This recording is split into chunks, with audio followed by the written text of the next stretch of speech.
안녕하세요. 뉴스를 읽어드리는 남자 사이다 머니 뉴스의 소식통 리뉴입니다. 첫 번째 뉴스입니다. 스웨덴 금융당국 기후 위협으로 암호화폐 채굴 금지해야. 디크립토에 따르면 스웨덴 금융감독청이 기후에 위협이 된다는 이유로 암호화폐 채굴 금지를 요구했다.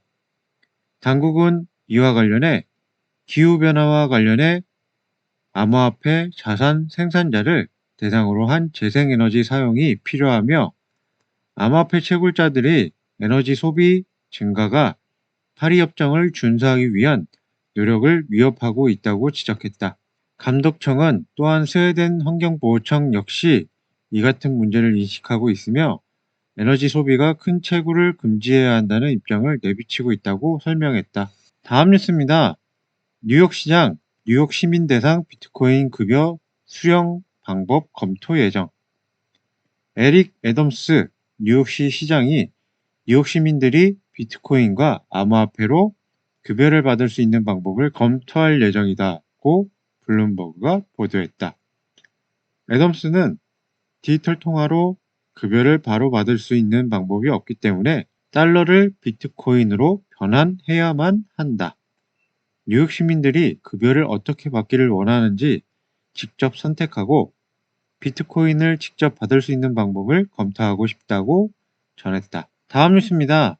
신한은행 가상자산 투자한다. 자체 메타버스의 필요. 헤럴드 경제의 단독 보도에 따르면 신한은행이 내년 중 스테이블 코인 발행을 추진하기 위해 가상자산 투자를 검토하고 있다. 스테이블 코인을 발행하려면 기반이 될 이른바 플랫폼 코인이 필요하다는 판단에서다. 신한은행이 점찍은 알트코인은 퍼블릭 분산 원장 기술을 보유한 헤데라 해시 그래프의 헤데라 코인이다. 신한은행이 스테이블 코인 발행을 추진한 배경은 자체 개발 중인 메타버스 플랫폼에서 비즈니스 생태계를 구축하기 위해서다. 현재 메타버스 플랫폼 개발 업체를 공개 입찰을 통해 선정한 신한은행은 향후 자체 메타버스 내에서 가상자산 거래와 금융서비스 제공 등으로 비즈니스 영역을 확대할 계획이다. 현재 신한은행은 헤데라 코인을 보유하지 않은 것으로 알려졌다. 앞서 신한은행은 헤데라 해시그래프 운영 이사회에서 가입했지만 노드 운영에 직접 참여하고 있지 않은 상태이다. 다음 뉴스입니다. 캐나다 중앙은행 총재 비트코인 디지털 화폐 아니다. 센트럴뱅크 커런시닷컴에 따르면 티크 맥클렘 캐나다 중앙은행 총재가 최근 CTV 뉴스와의 인터뷰에서 비트코인은 디지털 화폐가 아니다라고 말했다. 이와 관련해 그는 비트코인은 거래에 사용될 수 있는 기능이 부족하기 때문에 통화로 분류되어서는 안 된다며 엘살바도르 등 국가가 법정 통화로 비트코인을 도입했지만 비트코인은 일상 거래와 관련이 없다고 지적했다.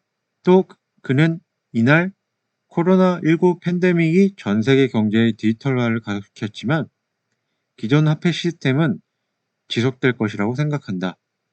사람들은 물건을 사기 위해 비트코인을 사용하지 않는다.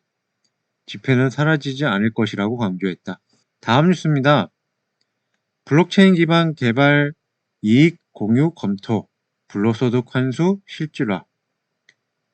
연합뉴스에 따르면 더불어민주당 이재명 대선 후보가 8일 국회 선대위 회의에서 부동산 불로소득과 개발 이익을 특정 부패 세력들이 독점할 수 없도록 블록체인을 기반으로 하는 전국민 개발 이익 공유 시스템을 검토하고 있다고 말했다. 이와 관련 그는 해당 시스템이 생소할 수 있지만 쉽게 생각하면 과거의 공기업 주식을 국민들에게 배정해줬던 것이 현대화된 것이라며 디지털 시대의 새로운 방식이라고 설명했다. 다음 뉴스입니다. 홍남기 가상자산 과세 예정대로 해야 징수 자신 있다. 중앙일보에 따르면 홍남기 경제부총리 겸 기획재정부 장관이 8일 오후 국회에서 열린 기획재정위원회 전체 회의에서 가상자산에 대한 과세를 예정대로 해야 한다고 강조하며 징수 시스템이 미비하다는 지적에 대해서는 과세가 가능하며 자신 있다고 말했다.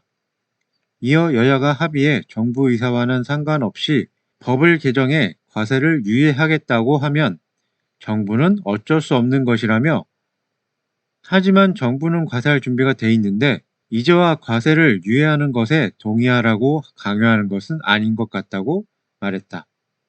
또 내년부터 과세하지만 실제 과세는 후년부터 된다라며 주요 20개국 G20 국가 중 13개국이 가상자산에 과세하고 있고 우리나라를 포함해 4개국이 과세를 준비하고 있으며 3개국만 과세를 하지 않고 있다고 설명했다. 다음 뉴스입니다.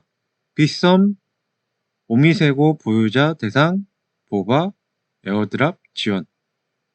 국내 암호화폐 거래소 빗썸이 방금 전 공식 사이트를 통해 오미세고 보유자 대상 보바 토큰 에어드랍을 지원할 예정이라고 공지했다. 보바 네트워크는 오미세고 프로젝트의 핵심 기여자인 엔야 팀이 주축으로 개발하고 있는 이더리움 레이어 2 솔루션이다. 이와 관련 빗썸은 11일 13시 오미세고 입출금을 중단하고 12일 9시 스냅샷을 진행한다. 스냅샷 시점은 변경될 수 있으며 1 오미세고당 1 보바가 지급된다.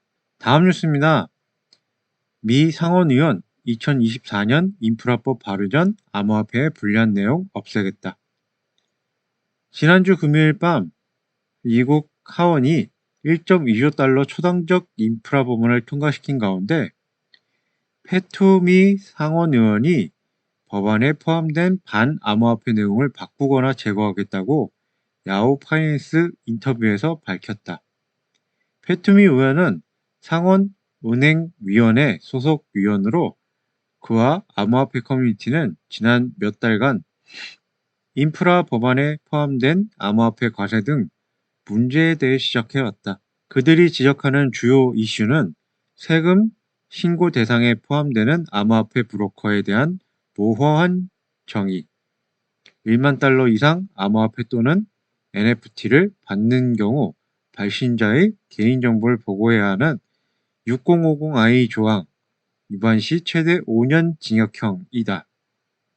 패투미 의원은 인프라 법안이 2024년 1월까지는 발효되지 않기 때문에 암호화폐 관련 내용을 수정하거나 제거할 수 있는 시간이 있다고 뉴투데이는 설명했다. 이상 뉴스를 다 읽어드렸고요. 다음 시간에 좋은 소식으로 찾아뵙겠습니다. 구독과 좋아요, 알람 설정 한 번씩만 눌러주시면 감사하겠습니다. 감사합니다.